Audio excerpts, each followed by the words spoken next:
Praise the Lord, கர்த்தருக்கு ஸ்தோத்திரம். இன்று கர்த்தர் நம்மோடு பேச விரும்புகிற வார்த்தை கர்த்தருடைய நாமம் பலத்த துருகம். ஆமென். கர்த்தருடைய நாமம் நமக்கு ஒரு துருகமா இருக்கிறது. துருகம் என்னன்னா, துருகம்னா என்ன அர்த்தம்னா, ஒரு அரண், ஒரு கோட்டை, ஒரு பாதுகாப்பு. அவருடைய நாமம் பாத்தீங்கன்னா உலகத்துக்கு எல்லா நாமத்துக்கும் மேலான நாமத்தை இயேசு கிறிஸ்து கொடுத்தார் இல்லையா? அவருக்கு பல நாமங்கள் அழைக்கப்படுகிறாரு.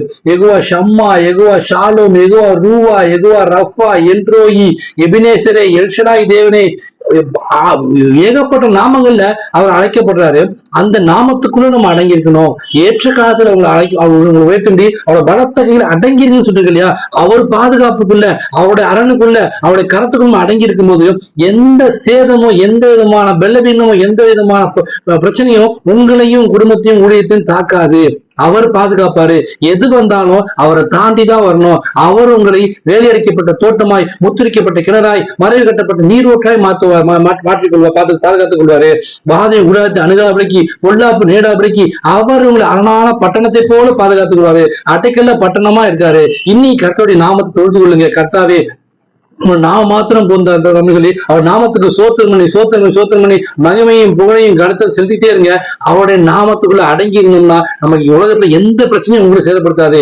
எதை குறிச்சும் கவலைப்படாதீங்க, எதை குறிச்சும் பயப்படாதீங்க. தைரியமா இருங்க. கர்த்தருடைய நாமம் நமக்கு பலத்த துருகமா இருக்குது.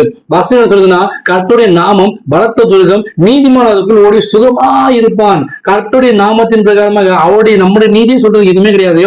அவர் தம்முடைய நீதியின்படி உங்களை என்ன நீதிமானா மாத்திருக்காரு. அவர் அடைக்கலப்பட போகும்போது என்ன பண்ணுவா, நீதிமானுக்குள்ள போய் நீங்களானோ அதுக்குள்ள போய் சுகமா இருப்போமா. கர்த்தர் சுகத்தையும் பலத்தையும் ஆசீர்வாதத்தையும் ஆரோக்கியத்தையும் இந்த நாள்ல கர்த்தர் கொடுப்பாரு.